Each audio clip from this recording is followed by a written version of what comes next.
What's going on, baseball fans? Jeremy Laracuente here for the Baseball Banter Broadcast. And on this broadcast, we are going to be bantering about the state of the franchise of the Cincinnati Reds. Now, before I get into it, head over to laracuenteledger.com and make sure you check out our corresponding article. I will leave links to that article down in the show notes below. Now, as we get into the state of the franchise for Cincinnati, we begin with the major acquisitions.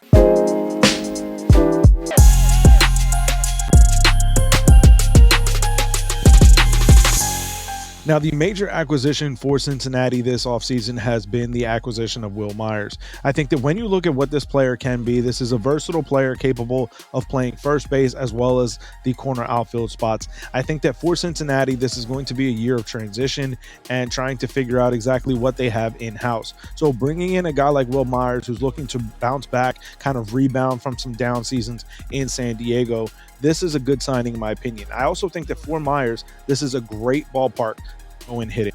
There's going to be some smaller, more hitter-friendly ballparks inside of that National League Central Division as compared to what was the National League West Division where he's resided for the last few seasons. So for the Cincinnati Reds, their major acquisition to me is a positive move in Wil Myers.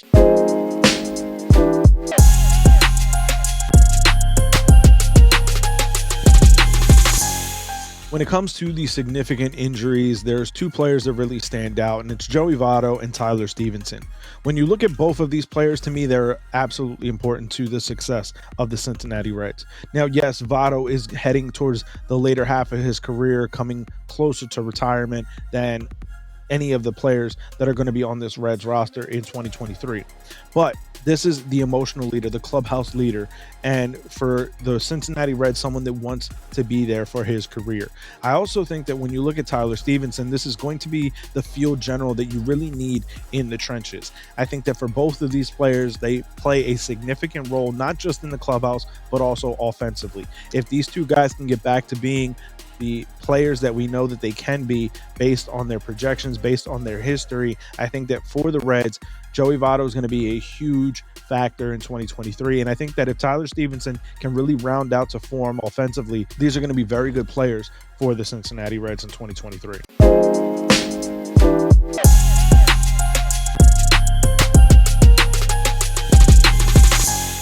Now, when it comes to the top prospect for the Cincinnati Reds, Elly De La Cruz is the top guy, the number one prospect in the Red system. The shortstop third baseman is really going to be capable of trying to make the roster for the Cincinnati Reds ball club this year. I think that when you look at what he is capable of, when you look at his gradings on MLB.com, this is a player on the 20 to 80 scale that really falls in as a solid above average major leaguer. I think that when you look at what he's going to be capable of providing the Reds, if they give him an opportunity this season, is really going to be a spark in the clubhouse. Now, whether or not Cincinnati is actually going to make that move in 2023 or hold him off to 2024, we'll have to wait and see. But I think that offensively and defensively, this is going to be a solid player for Cincinnati for a long time.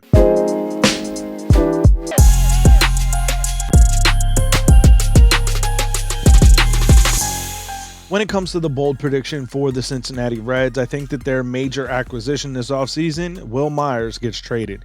Yes, it may have seemed like a foregone conclusion that for Myers, this was a positive move in trying to reestablish some value. And I also think that for Cincinnati, they were looking to do the same thing. Being able to trade away a guy like Wil Myers, once he kind of revamps his pedigree, reestablishes himself, this is going to be a guy who can provide them some trade value. And I think that by the deadline, the Reds are going to know exactly what they're looking for in terms of their long-term future, and trading away Wil Myers is going to help them achieve that goal.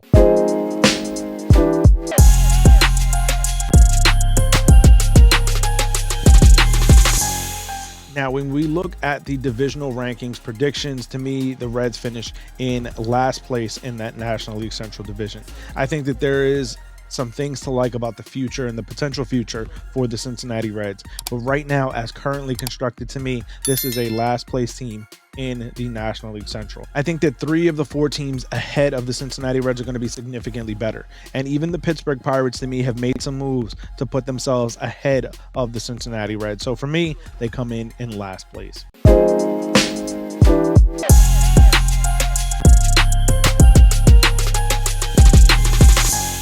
Now, when it comes to grading out the pitching staff for the Cincinnati Reds, this is a D grade overall.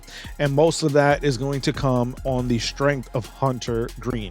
Yes, this Reds roster, this Reds pitching staff should really be finishing with an F grading overall.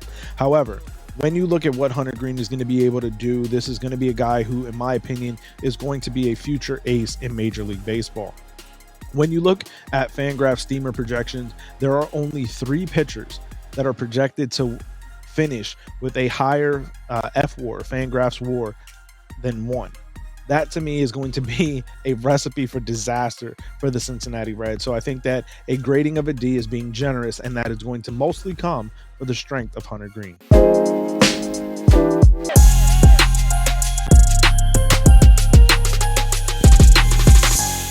Now, when it comes to grading out the offense for the Cincinnati Reds, a C- grade to me is an appropriate grading. Looking at a bounce back season potentially from Joey Votto with health, with bounce back season from Will Myers, from Jonathan India, I think that there are some pieces on this Reds roster to really like and kind of get behind. I also think that for Cincinnati, there's going to be no pressure on them at all. So being able to go into the season without any real pressure, you just kind of continue, you develop, you allow your young players to really start to mature and blossom and learn their craft at the major league level. Yes, there are going to be growing pains, there's going to be struggles, but you allow them to really start to come into their own. And in my opinion, Cincinnati is going to find out exactly what they have in-house before the end of the season. And I think a lot of that success or potential success is going to come from the offense.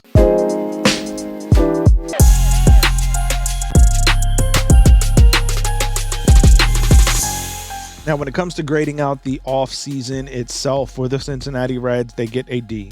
Yes, they are going to be bringing in a guy like Will Myers, who has a serious level of pedigree and former top prospect. This is going to be a guy who can help provide something for them. But overall, they really have not done enough to truly solidify themselves as anything other than a last place finishing team. And I also think that because they know exactly what they're going to be in 2023, they didn't have to go after so many players.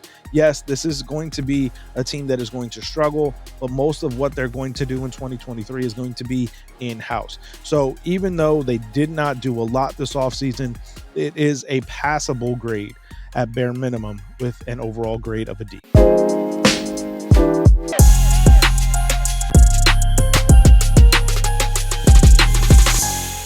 Now, when we look at the franchise as a whole, we're going to give them a grading of a C-. Now, yes, there's going to be struggles. There's going to be things about this squad that are going to frustrate fans in a big way in 2023. But I think that overall, this is going to be a fact-finding mission type of a season for the Cincinnati Reds. I think the front office is really going to look to see what they have in their minor leagues, what they have in their young players at the major league level, and see exactly how much more they can add to that depth of wealth, of potential future wealth and future success.